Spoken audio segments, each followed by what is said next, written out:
What up, AOK Mafia? It's your boy Artofkickz. Just like that, we back with another one. Alright, y'all, so we got a video here today. This is 7 most disturbing and haunting Instagram posts ever. Let's see what this is. Supposedly there's gonna be some disturbing and haunting Instagram posts. Okay, y'all ready? I'm ready. Let's go. How disturbing do Instagram posts get?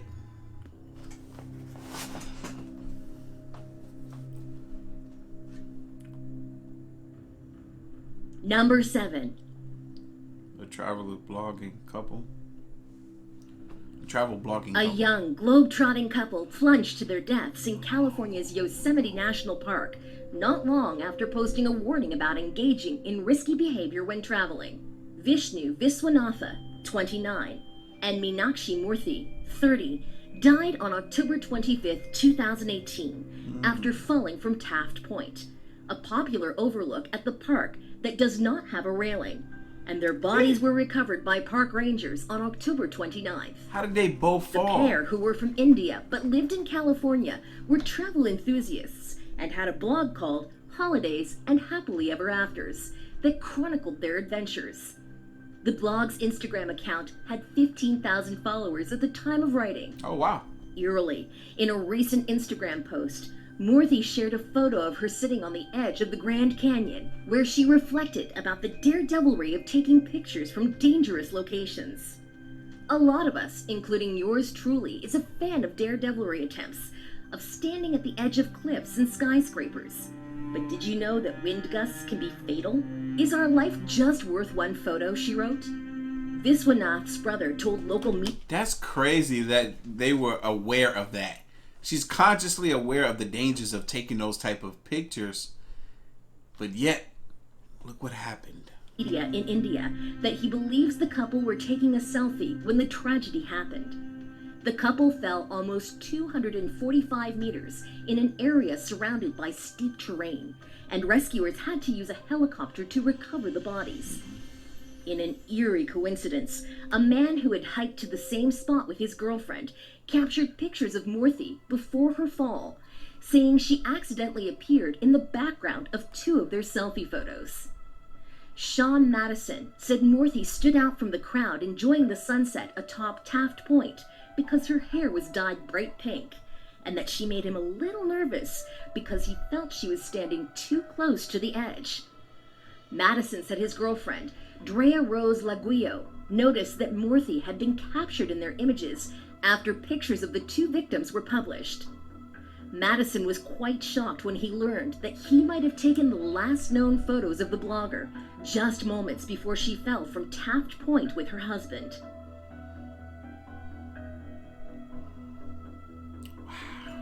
It's you look at it from one retrospect. You know, you have this couple that love to travel together. You know, love to see these amazing sights around the country, around the world. Something so innocent became their demise because they wasn't as careful as they knew they should be. Just like her post said, what they were doing was dangerous. I like those sites too. Never been to any place like that. I would step back though. I would take pictures from a distance. Heck, I ain't even been to Stone Mountain yet, and that's right up the street from me. I'm lame. Verse 6.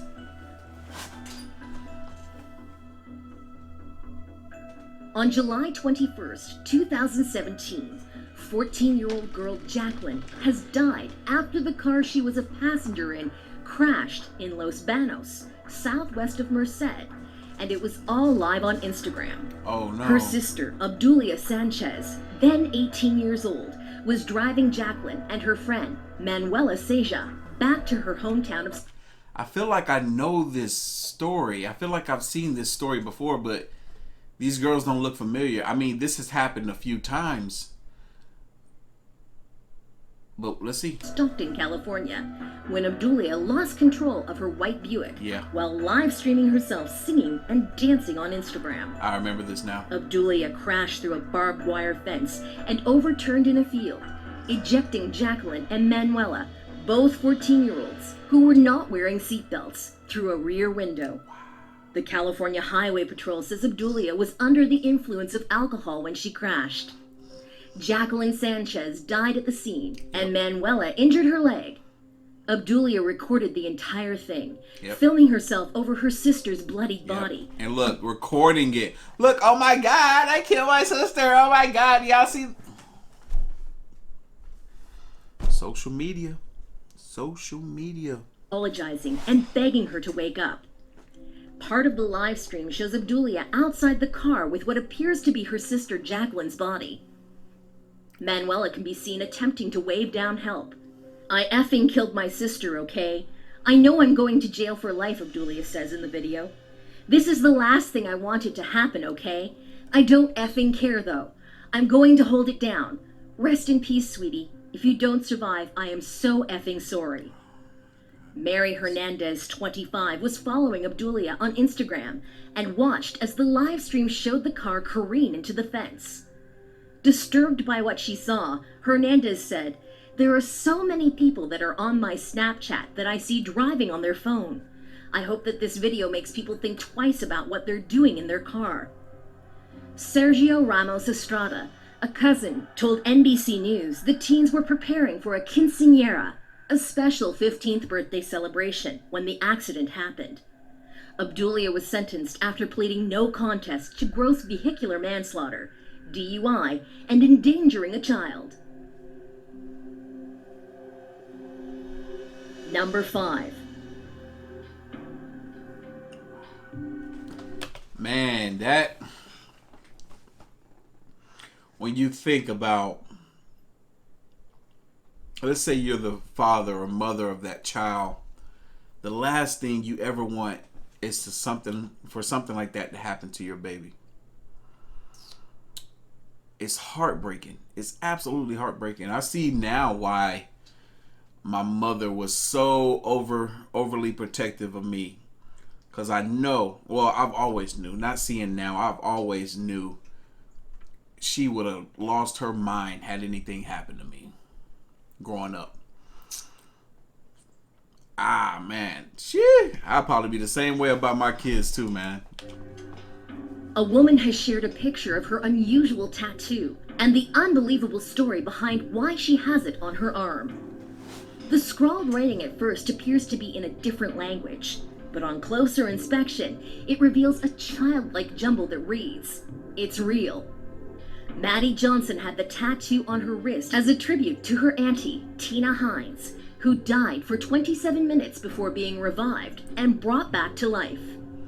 In February of 2018, her aunt, Tina, suffered a cardiac arrest while preparing for a hike with her husband. She had to be resuscitated 6 times, 4 times by her own husband, and twice more in the hospital.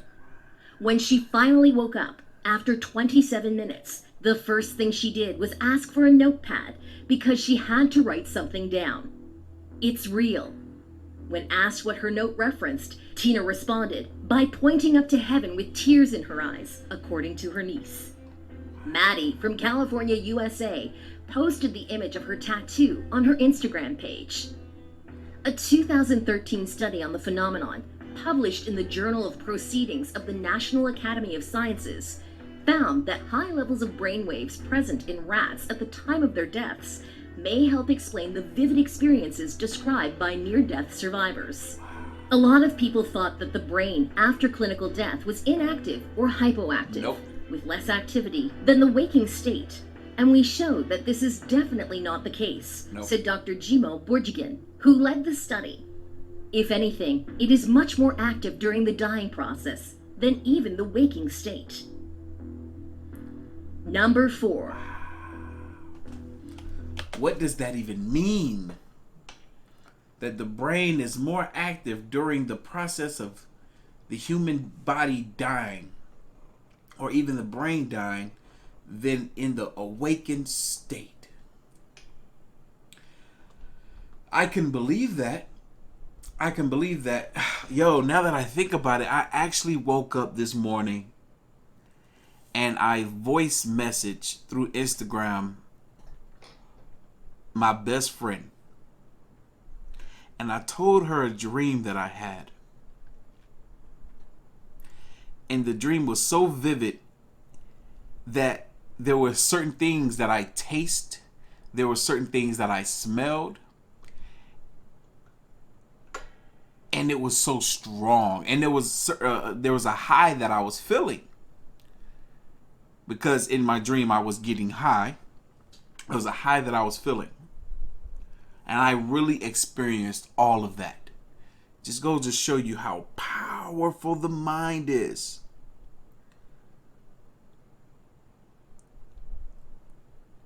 But so many of us are asleep when we're awake.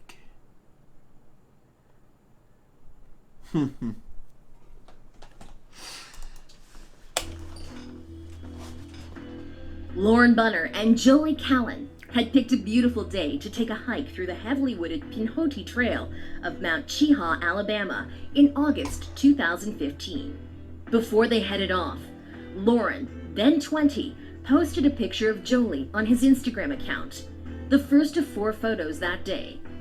The snap showed Jolie, 18, sitting in front of Lauren's car with his dog. The caption read, "On our way to go hiking." The pair were seemingly relaxed together, despite the troubles between them over the previous weeks. Jolie and Lauren had once been a couple, but now they were trying to find a way to move on as friends. A year earlier, Jolie and Lauren had started dating. Lauren preferred her to hang out with his friends or sit with him while he played video games, and Jolie found herself trying to please him. A few times, Jolie had tried to end the relationship, but Lauren would emotionally blackmail her into taking him back, threatening to end his life if she didn't. Weak. Jolie found it easier to give in, but after she graduated from high school and was making plans for college, she'd finally plucked up the courage to finish things for good. While she moved on, Lauren continued to call her, begging her to take him back. When Lauren suggested going for the hike, just as friends, kind-hearted Jolie agreed. The night before, Jolie messaged a friend to say she was going out with Lauren the next day. She made a joke saying, "If something happens to me, you'll know who I was with." During the hike on the 30th of August, Lauren updated his Instagram 3 more times. The last 2 photos were of Jolie standing on the edge of a cliff at the state park. Lauren had written, "Oh, you know, just enjoying the view." In the last one, Jolie looks like she's taking a photo as she faces a cloudy mountaintop with her camera. It would be the very last picture taken of the young girl. Around 6 p.m. that evening, Lauren called 911 just off the local interstate and asked to speak to the police. "I want to turn myself in for the murder of my ex-girlfriend, Jolie Callan, that happened just a little while ago on Cheaha Mountain," he said calmly. Shortly afterwards, Jolie's body was found at the bottom of a 40-foot cliff on the Pinhoti Trail. She had been shot twice, once in the back of the head and once between the eyes. Oh my She was still God. Are you serious? wearing her backpack. Police recovered a Bear Claw .22 gun from Lauren and found a large amount of blood in the area at the top of the cliff where the shooting took place. There was also blood on Lauren's steering wheel. When questioned, Lauren stunned investigators with his explanation. He told police he'd shot Jolie in the head as part of a suicide pact before throwing her off a cliff. When it was his turn to kill himself, he couldn't go through with it.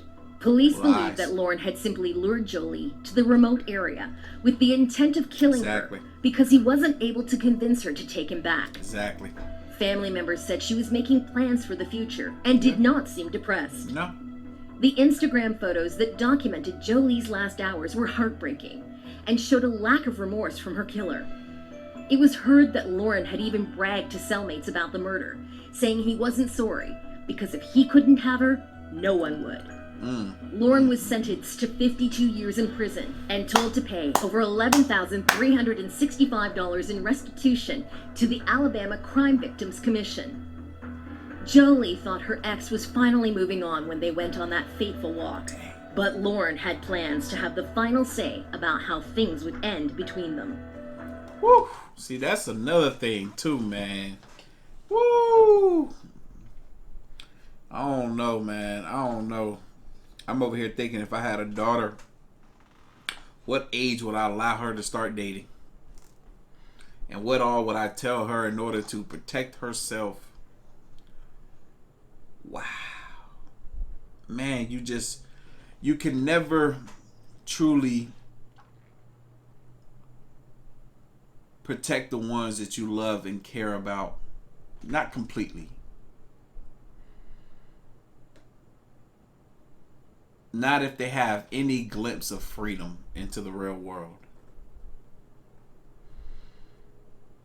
But you don't want to think about that stuff at the same time. You don't want to think about that stuff, but it's like, do you go through life and not think about it?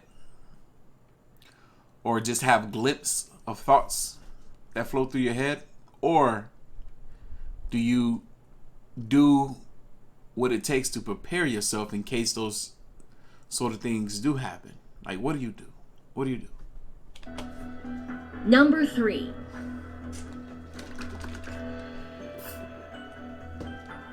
Rapper XXXTENTACION appeared to predict his own sudden death in Miami in an eerie, unnerving Instagram live video months before his untimely demise.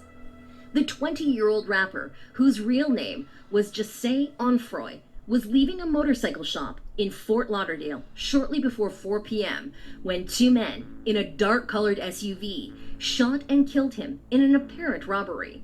Police in Broward County said XXXTENTACION was one of the world's most popular young rappers. Yes, he was. He was taken to hospital, where he was pronounced dead on June 18th, 2018. The rapper often goes on Instagram Live. He didn't deserve that. He didn't deserve it. For those that don't know,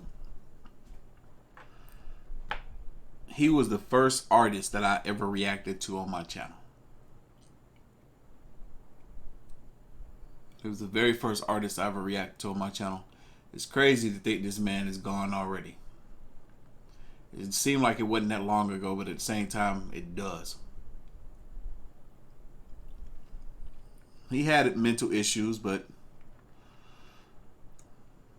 I remember before he left, he had started a YouTube channel where he was really trying to do some great things. He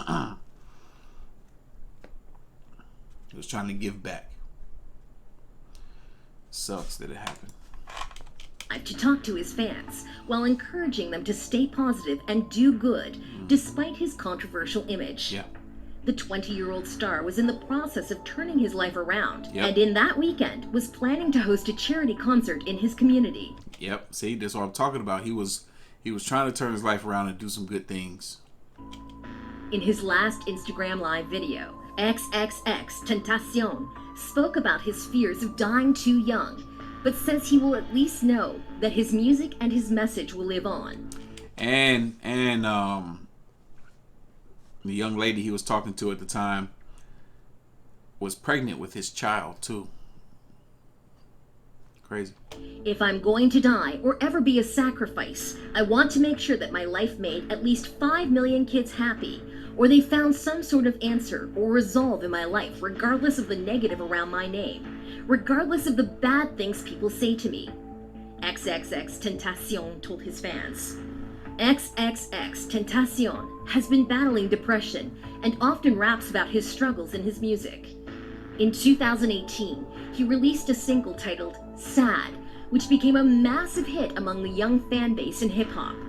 Do not let your depression make you, he said in the clip.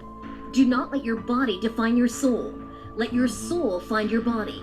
Your mind is limitless. You are worth more than you can believe. All you have to do is dream. Yeah, that's right. This is not the first time XXXTENTACION has discussed the topic of death on social media. When I die, play Fredo at my funeral, he wrote on Twitter in February 2014. If y'all saw the music video, this man did a whole music video of him dying, of him in a funeral, his own funeral. It was like mind-blowing. Mind-blowing. music video, this song, him at a funeral, his own funeral, and he's playing in the video. It was like, this dude was on another level. So young. Crazy future ahead of him. But it's almost as if, you hate to say it, but it's almost as if it was meant to happen. Because it played out too perfectly. The stuff that he talked about. Dying young. This was a reference to his friend, rapper Fredo Santana. Santana died on January 19th, 2018, at the age of 27. Number 2. Caleb Sharp? Who's that? Sound familiar? On December 7th, 2016, Caleb Sharp posted this selfie on his Instagram page with what appears to be 2 guns lying behind him. Less than a year later, he would become the teenage gunman who stormed into his Rockford, Washington high school and opened fire on his classmates. Sharp also posted this image of a large bullet in his hand, proving his interest in guns and weapons. On September 13th, 2017, Sharp, then 15, was taken into custody after he committed a shooting at Freeman High School, which left his best friend, Sam Strawn, dead and injured 3 other female students. What? This man killed his best friend. Why? Sharp had brought a duffel bag onto his school bus, which contained an assault-style semi-automatic rifle and a handgun, alongside numerous boxes of .223 rifle ammunition. After arriving at school, Sharp headed straight to the second-floor hallway. Just after 10 a.m., he dropped the duffel bag and removed the assault rifle. He started to load the gun. However, it jammed. As Sharp struggled to load the weapon, fellow classmate Sam Strawn approached him. Strawn told him, "I always knew you were going to shoot up the school. You know that this is going to get you in trouble." Sharp then pulled the pistol from under his coat and fired a single shot, striking Strawn in the stomach. Strawn collapsed forward, at which point Sharp shot him again, this time in the face. Sharp continued to walk and shoot down the hallway and shot 3 more students at random. After firing into a large crowd, Sharp then threw the handgun down. At this point, he was then confronted by the high school janitor, Joe Bowen.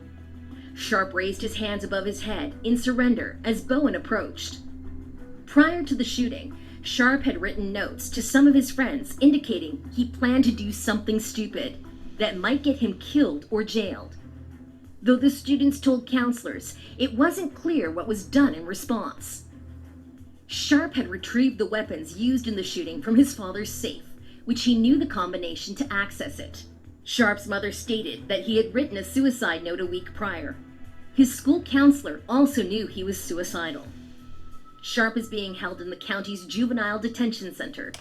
That makes you think. If all these people, his parents, his counselor, his best friend, if all of them knew that he had psychological issues, suicidal, his best friend said, "I always knew you would do this." If all of them knew that, how come more wasn't done to prevent this from happening?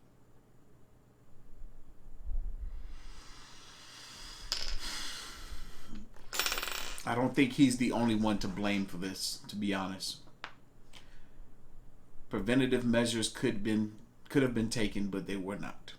Authorities intend to charge Sharp as an adult with premeditated murder. He also told authorities that he wanted to teach everyone a lesson about what happens when you bully others. But classmates of Caleb Sharp have come forward with information about the teen, affirming they were scared of him because he had hinted about doing something dangerous days prior. You see that? So many people knew. They described him as being nice, funny, and weird, and are sure he wasn't the type to be bullied. Schoolmates also said he didn't seem to have any issues. It is believed Sharp was apparently obsessed with other school shootings. I was wondering, because I'm thinking, as I'm watching and hearing this, I'm like, did he have any bullies? Was he a messed up kid in the head? What was it? And as they're showing all the pictures and images and videos of him playing around with these toy guns, I'm like, nah, he's obsessed with something. He was fascinated by school shootings, huh? He wanted to be that guy too. It's crazy. A friend told reporters that Sharp watched a lot of documentaries about school shootings and even sent Snapchat videos of the shows to his friends. It's been reported that the teen's social media accounts contained photos and videos of him shooting guns, and that he showed off his love for weapons on his YouTube page. That also signals that he had access to weapons. Sharp's social media accounts also showed that he was a fan of the Joker and the show Breaking Bad. Not surprised. Number 1. Not surprised. I know I haven't heard of Caleb Sharp. I never seen this kid before. Sunday evening, August 6, 2017, 17-year-old Carter Christensen posted a selfie on Instagram. The caption, "Free climbed first flatiron," written below a photo that captured his smiling face, and over his shoulder, the view from atop one of Boulder's iconic landmarks. It was the last image Christensen would upload to the popular photo-sharing app, as he fell to his death just an hour later, the first accidental climbing fatality on the Flatirons in 9 years. According to a statement from his family, Christensen recently had graduated from high school and was visiting friends in Longmont, Colorado, before enlisting in the Navy with hopes of becoming a Navy SEAL. Boulder County Sheriff's officials said Christensen was free soloing, climbing alone, without the use of ropes or gear, on the first Flatiron when he fell 100 feet or more, suffering massive traumatic injuries. Oh, yeah. Rescuers were unable to revive him, and he was declared dead at the scene. Dang, man. Those be some of the worst to me. Those be some of the worst when someone is just out trying to enjoy life, live their best life, and a freak tragedy happens that could have been prevented. I'm not gonna lie, I haven't done a whole lot with my life, and every time I hear stories like this, it just scares me a little bit more. And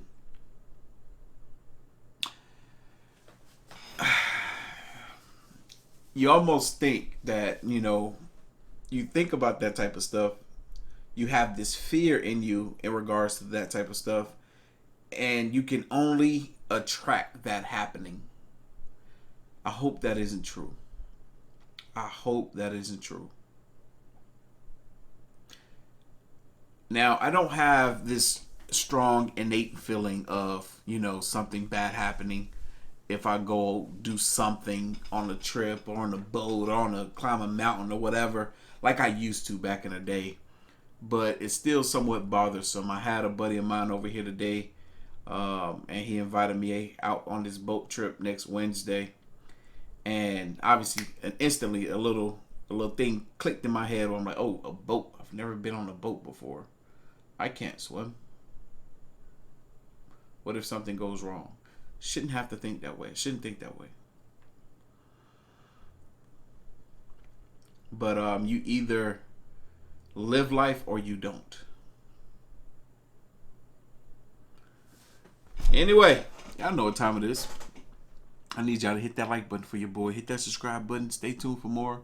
As always, the link to the original will be down in the description box below. If you haven't already, make sure you follow your boy on the gram, man, Twitter, at Artofkickz. And I'm going to catch y'all in the next one.